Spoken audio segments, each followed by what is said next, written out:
Baik ya, silakan mualimat, mualimat ya untuk memberikan pertanyaannya. Lagi masih ada Ustadz Rodi ya untuk kesempatan ini silakan bertanya. Kalau belum ada, kita lanjut dulu ya. Oh, Ustazah Nusaibah, mau bertanya? Apa nih Ustaz? Ya, silakan Mungkin Ustazah. pertanyaan ini, ini Hmm. kan berhubung kami di sini ngajar SMP dan SMA. Jadi mungkin untuk umur anaknya kan lebih ke arah remaja dan dewasa. Ya, Kita tuh kemarin pengalaman memang mencoba untuk mengajar pakai nasyid kayak teori-teori yang kemarin kita cek-cek di bawah. Kemudian anak-anak ada yang kita nggak usah pakai nyanyi-nyanyi gitu lah Lima katanya. Dia kurang semangat gitu. Gimana sih ngatasi kayak gitu? Mungkin karena mereka itu fasenya eh, udah fase menuju dewasa atau oke. kebanyakan holiday juga Itu kan. SMP apa SMA, Ustazah? Dua-duanya ada ya yang SMP, begitu ya? SMP Oh, iya. ya. Oke, oke. Bagus Tolong pertanyaannya. Ustaz. Ya, kita berikan tepuk bagus. Terus, Mohon izin Ustaz Zailani, langsung saya jawab ya. biasa ya, Oke, silakan. saya baru aja ngajar. Saya baru aja ngajar di saya megang 5 kelas di SMA Muhammadiyah di kabupaten saya. Ini Kak, SMA paling besar lah di sini. Rombelnya kelas 10 yang saya pegang itu ada 11 rombel. Jadi sampai kelas 10 11 sudah. Ya, kebetulan saya megang 5 kelas. Kelas internasional, kelas boarding, sama kelas reguler. Terus saya tanya ke mereka, apa yang kalian rasakan habis belajar sama Pak Dodi? Perhatikan ya, ini respon mereka. Ini. Dia respon dari berbagai anak sama semua, tapi tak ambil yang agak-agak menarik gitu. Catur, Catur ini awalnya ya malas-malesan gitu, tapi dia bilang, wow, gitu ya. Pertemuan dengan beliau akan menjadi memori tak terlupakan dalam hidup. Saya baru ngajar berapa kali? Baru ngajar 4 kali. Terus Kalista bilang seru, udah dipahami, motivator banget, bikin merinding. Semoga bisa seperti bapak. Sampai yang cewek pun pengen jadi kayak bapak. Sangat menyenangkan, asik, bisa diajak bercanda, ngajarnya enak, sabar.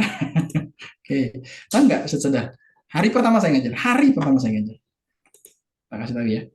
Hari pertama saya masuk, itu kan dikenalin doang sama gurunya. Ini Pak Dodi akan praktek, akan ngajar di sini. Terus anak, saya masuk kelas 10 4. 10 4 itu anak lagi main kartu remi, ya. Begitu kami masuk, nggak bubar mereka. Bentar ya Ustazah, gitu. Jadi gurunya disuruh, bentar ya Ustazah, gitu. Jadi main mereka lagi, dengan cueknya main. Begitu selesai, full dengan bedak di mukanya semuanya. Ustazah nanya ke mereka, bedaknya nggak dihapus nak? Enggak Ustazah, ini sampai selesai perjanjiannya, sampai selesai pelajaran. Jadi yang laki-laki itu pakai bedak full, bedak bayi, karena kalah main remi. Ya. Terus gurunya menulis apa, menampilkan soal tes gitu ya. Mereka yang ikut tes itu dengan tiduran di lantai, ya. Pokoknya aduh gitu ya, miris lah. Kayaknya guru nggak dihormati sama sekali sama anak ini kita kan. Itu kesan pertama. Kesan kedua di kelas 10 7. Eh, muridnya demo, jadi saya nggak bisa masuk. Biasanya kan saya masuk ke semua kelas dulu untuk masih tahu bahwa Sadodi akan ngambil data 4 kali pertemuan, ya, metode metode pembelajaran gitu ya, akan kasih PR, ngasih tugas dan seterusnya. Apa yang terjadi saat ini siapa ini kok gitu, demonya begitu, bunyi demonya begitu, anak-anak kelas 7 itu siapa, kenapa harus penelitian di kelas kami, mana tugasnya seabrek-brek lagi, tes terus lagi gitu kan. Jadi anak-anaknya demo, wali muridnya demo, eh, wali kelasnya protes, wakakurikulum protes, guru pendamping protes. Mateng saya kan, mateng lah. Saya sampai sempat anu kan. Oke, akhirnya rupanya saya harus masuk kelas. Setelah saya masuk kelas pertemuan pertama, berarti kan? Saya masuk kelas pertemuan pertama, saya menjumpai kelas 10 7 itu jadi kelas yang paling semangat ngerjain semuanya. Oke? Dan semangat mereka 2 kali lipat dibanding kelas yang lain, termasuk kelas internasional kalah sama mereka. Ya, jadi jawaban gurunya, oh rupanya mereka harus ketemu sama Pak Dodi dulu. Gitu. Sebelumnya mereka demo karena belum ketemu saya. Gitu. Saya cuma nitip pesan ke gurunya, tolong sampaikan akan ada kegiatan ini. Setelah masuk kelas, saya diingatkan sama wakil kurikulumnya, Pak, tolong jangan ada Zoom kelas malam. Saya masuk ke kelas, anak-anak, saya pengen ketemu sama kalian via Zoom malam. Bisa nggak? Nanti malam siapa? Langsung nanti malam. Saya pikirnya tuh 2 malam lagi lah, biar saya bisa siapkan. Enggak. Malam itu juga mereka siap. Dan apa kata wakil kurikulumnya? Ya udah Pak, lanjut Pak. Gitu. Oke, perubahannya lihat. Dan gaya saya mengajar seperti yang sedang saya jelaskan ke Ustaz Abel. Oke. Pertanyaan pertama yang muncul di anak-anak itu ketika saya ngajar pertama kali, termasuk di kelas yang main kartu itu, semangat banget angkat tangan selesai saya jelasin pelajaran itu. Semangat banget angkat tangan pas saya jelaskan pelajaran. Pak, apa? Tanya apa? Bapak masih akan masuk lagi kan? Gitu. Pertanyaannya apa? Pengen banget saya masuk lagi ke kelas mereka. Itu pertanyaan pertamanya. Ya mereka baru tenang kalau saya tahu saya akan masuk lagi ke kelas mereka. Oke, itu tanggapannya mereka. Apalagi, coba lihat bentar aja. Untuk buka hatinya sudah ya. Ini SMA. Seru, mudah dipahami. Apalagi ini sudah. Ini Farah bilangnya cara mengajarnya unik. Tidak pernah saya temui sebelumnya di guru yang lain. Oke, cara mengajar yang saya jelaskan ke Ustaz hari ini, dia bilang belum pernah saya temui di guru yang lain.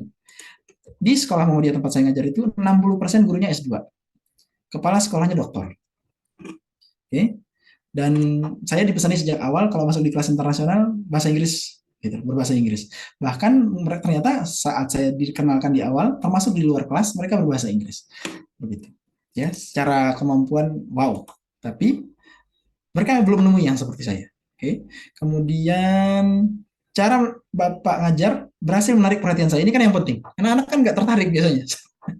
Apalagi sama orang baru gitu. Ya, ceritain terus Pak kisah Bapak gitu. Dan seterusnya, apalagi yang ini Fahri bilangnya apa? Semenjak saya mengikuti pelajaran bersama Pak, sudah mengubah pemandangan dan perspektif saya terhadap sesuatu. Sekarang sudah berubah. Selain itu yang jadi kegelisahan. Maksudnya gelisah tuh bisa paham apa enggak saya?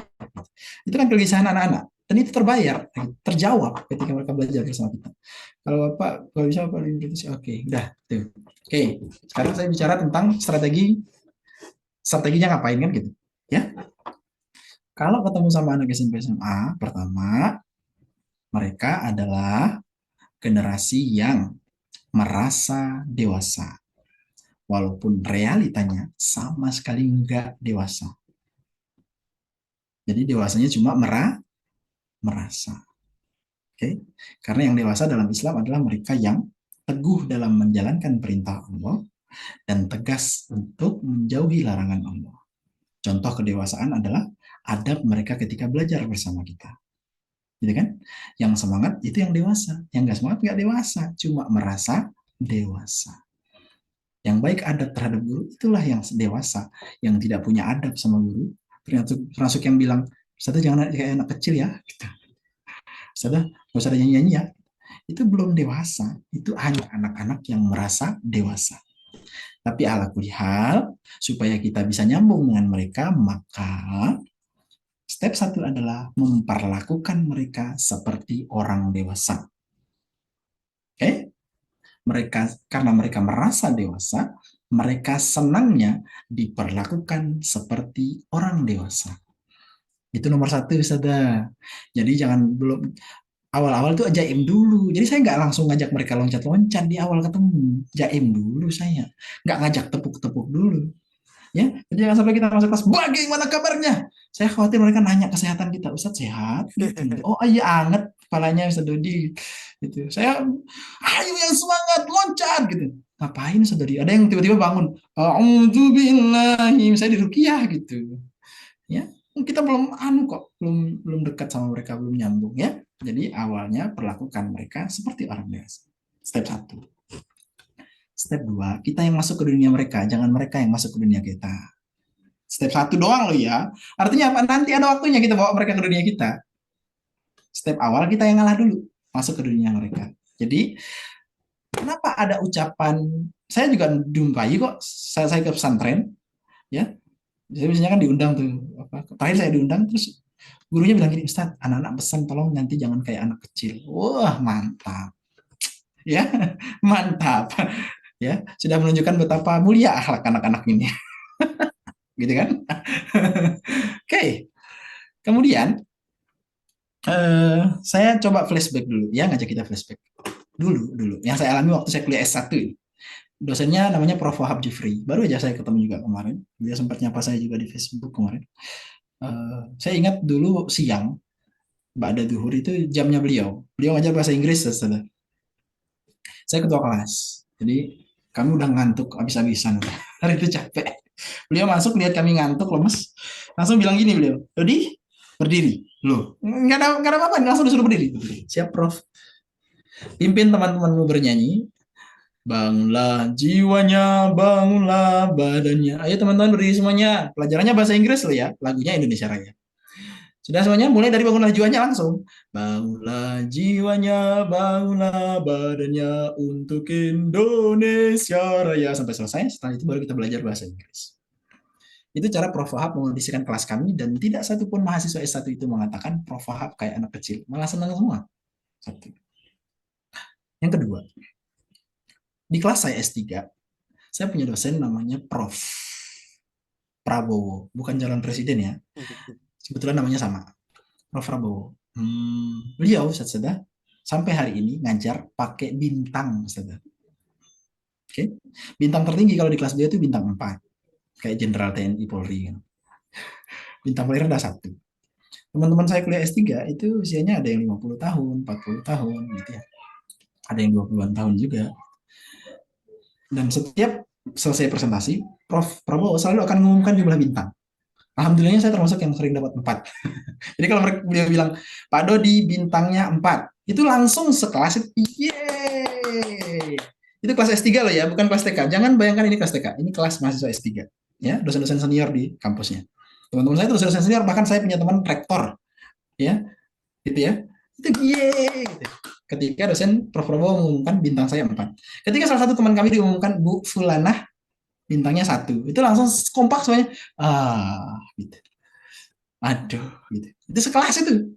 Oke? Dan tidak satupun mahasiswa S3 itu mengatakan Prof. Prabowo kayak anak kecil, kayak anak TK karena pakai bintang. Enggak. Semuanya respect, semuanya hormat, semuanya patuh. Tiba-tiba di suatu sekolah namanya SMP apa itu Permata Hati gitu ya, ada anak yang sangat dewasa. Gurunya nyanyi dikit dibilang kayak anak kecil, betapa dewasa dirinya. Sementara ada mahasiswa S3 yang mereka nyanyi di kelas. Mahasiswa S1 yang nyanyi di kelas. Enggak, mereka enggak merasa dewasa kok. Tapi ada anak SMP yang merasa dewasa. Ketika gurunya pakai nasyid, enggak usah dia pakai nasyid aja. Oke. Terus salahnya di mana? Nah, ini kan yang perlu kita cari tahu kan. Jadi kalau kita nyalahkan nasyidnya, nyalahkan ice breakingnya, ya selesai itu. Enggak berubah-berubah anak kita, akan gitu-gitu terus. Ya, kita pengen bentuk karakter mereka. Kita pengen bantu mereka lebih mudah belajar. Ya, jadi sekali lagi jangan sampai Ustadz Sada sudah nyiapin ice breaking, nyiapin lagu. Ya, kemudian begitu masuk ke kelas ketika kita tanya kabar, bagaimana kabarnya? Tiba-tiba diam semua, kemudian ada suara krik krik, langsung dihapus semua ice breakingnya gitu ya. Nanti ice breakingnya bilang gini, malah kau tuduh akulah segala penyebabnya. Akhirnya duduk lagi seperti biasa, wajah satu kamu ya gitu. Hilang pembelajaran klasikalnya, hilang semua strategi pembelajarannya, hilang 5P-nya. Kenapa? Karena mendapati respon siswa negatif. Rupanya saya cari tahu penyebabnya ya. Ternyata para pakar pendidikan mengatakan bukan speakingnya yang salah, bukan strateginya Ustazah yang salah. Kalimat-kalimat semacam itu seperti jangan seperti anak kecil, nggak usah pakai strategi ini, itu sebetulnya hanya ekspresi dari siswa untuk menunjukkan juga, ya, untuk menunjukkan juga bahwa mereka belum akrab sama gurunya. Cuma itu.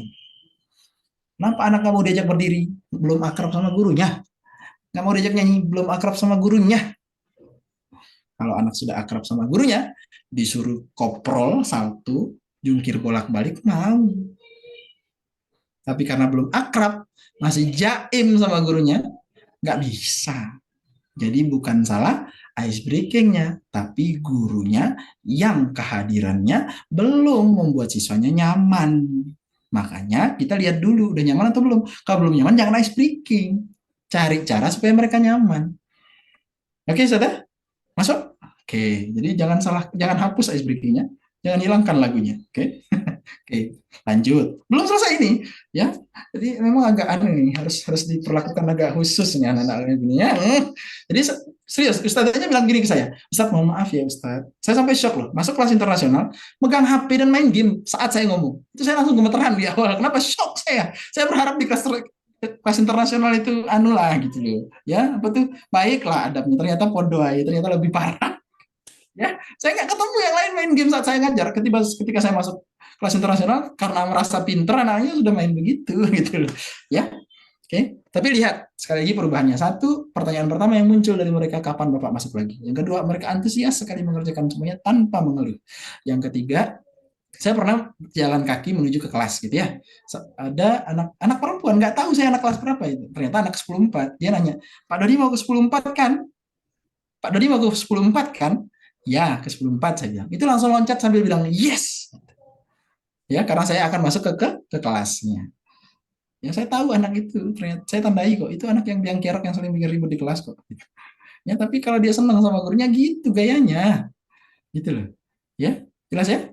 Yes! Gitu, sambil loncat gitu. Ya, dan begitu saya masuk, wah senangnya minta ampun mereka itu. Saya pernah ngajar di SMP, Ustaz. Ya, saya pernah ngajar di SMP. Sering kali pernah bikin guru nangis dua, perempuan nangis dua, ya, dan seterusnya gitu. Sama kok, ya. Saya lakukan pendekatan yang sama. Mereka senang diperlakukan seperti orang dewasa. Saya mulai dari masuk ke dunia mereka dulu. Gitu. Maksudnya masuk ke dunia mereka itu gimana sih? Mereka senangnya apa sekarang? Gitu. Asiknya apa sekarang? Ya. Kalau tentang Korea misalnya tahu walaupun kulit-kulitnya. Suka bola tahu walaupun kulit-kulitnya. Itu cara saya masuk ke dunia mereka. Walaupun cuma 1 menit saya masuk ke dunia mereka gitu. Supaya mereka merasa kita bukan orang lain, kita bagian dari mereka gitu ya. Jadi kita masuk ke dunia mereka, begitu masuk udah baru kita masukkan kalimat-kalimat motivasi untuk mengubah mereka ya. Itu respon yang saya jumpai Ustaz. Bahkan ada pesantren yang saya juga diundang khusus, anak-anaknya sudah hafal 30 juz tapi ngelawan sama ustaznya. Sudah selesai 30 juznya tapi ngelawan sama ustaznya. Bahkan ustaznya dibikin nangis sama dia gitu. Terus ketemu sama saya cuma 1,5 jam lah anak-anak itu.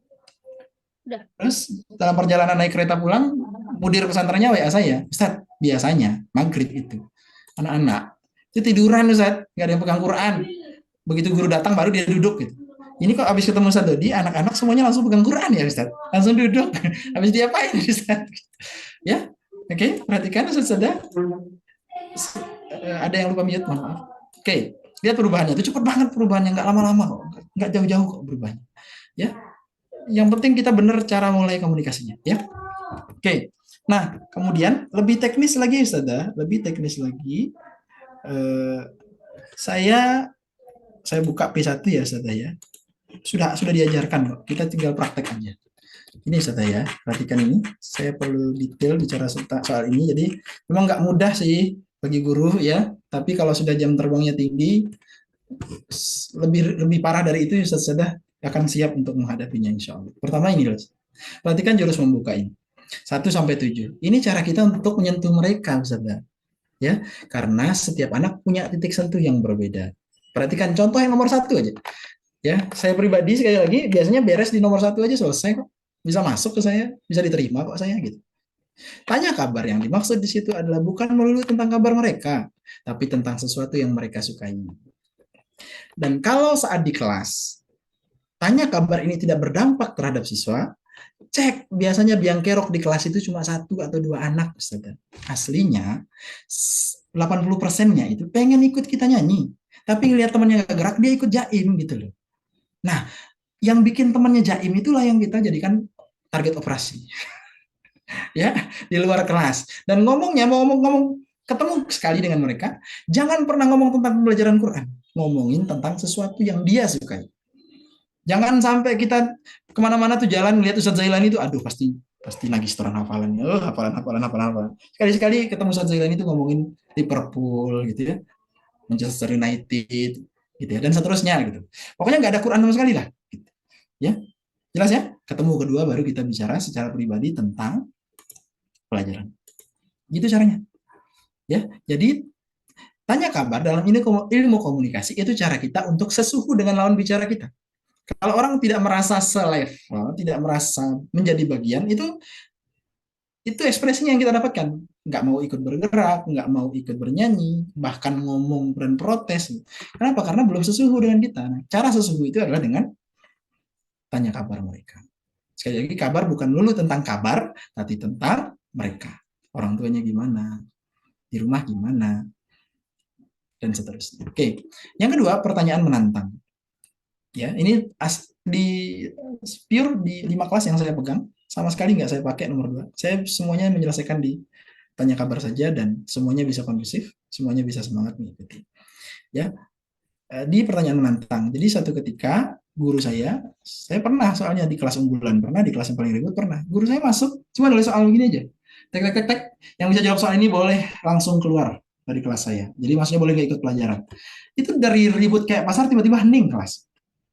Ya, jadi setiap anak titik tekannya beda, ya. Ada yang langsung tersentuh. Kok Ben ya, satu-satu itu loh satu-satunya guru yang nanyain kabar tentang orang tua saya. Itu satu-satunya loh guru yang peduli dengan tugas saya. Ya, ada yang langsung kena itu. Jadi jangan down ketika anak menjawab sebagian atau separuh. Tetap jalan aja. Kenapa? Karena memang ada yang tersentuh tetap. Tapi ada yang nggak kesentuh. Nanti baru ada yang kena kalau ditantang. Ya. Jadi kalau yang hari ini paling lancar setoran hafalannya, hari ini boleh tidak ikut pelajaran Ustadz, tapi di perpustakaan lo ya, nggak boleh gangguin teman-temannya. Itu beda suasananya gitu. Oke, saya bahkan pernah dapat tantangan yang paling ekstrim dari guru saya, almarhum guru biologi saya, yang bisa menjawab soal ini boleh tidak ikut ujian akhir semester. Wah, itu heboh minta ampun itu ya. Dan saya alhamdulillah dapat waktu itu. Ya, rapat saya dikasih 100 sama guru gitu, dan tidak ikut, boleh tidak ikut ujian semester gitu. Ya, contoh, nggak perlu sampai seperti itu kok. Yang penting anu aja. Saya juga pernah dulu masuk di kelas paling ribet itu punya pulpen gitu, dapat oleh pulpen dari Singapura. Pulpen dari Singapura ini akan Ustadz berikan kepada yang paling bagus bacaannya hari ini. Udah selesai. Atau yang paling semangat ikut pelajaran hari ini. Udah. Ditantang. Oke? Jelas ya? Semuanya berdiri, yang boleh duduk hanya yang bisa meneruskan hafalan dari Ustadz. Meneruskan ayat dari Ustadz. Gitu. Jadi kita ketahuan siapa yang murojaah, siapa yang enggak. Pokoknya ditantang. Ada tipe anak yang seperti itu. Jadi nggak seru belajar sama kita kalau nggak ada tantangannya gitu loh. Tapi nggak semua anak senang ditantang kan gitu. Jadi kita perlu tahu ya. Kemudian film atau video motivasi, titik satu setiap anak beda. Ada yang dengan audio visual baru kesentuh hatinya Ustaz. Gitu ya. Ada video, ada yang nangis, itu tanda dia kesentuh gitu loh. Termotivasi itu tanda dia kesentuh. Dia nggak ada respon, bukan titik sentuhnya dia gitu. Dan kita nggak bisa paksa semua anak sama titik sentuhnya. Cuma sekali lagi jam terbang akan membantu kita, walaupun dengan jurus nomor 1 saja udah cukup. Itu yang saya alami. Ya, saya pernah di SMP itu anak-anak ribut kan, saya tinggal kelasnya. Jadi mereka ribut, ya udah boleh ribut ya, tapi Pak Dodi di luar. Gitu doang ngomongnya saya. Saya keluar dan tidak satupun anak itu keluar dari bangku. Coba bisa bayangkan, nggak satupun keluar dari bangku, hening kelas itu.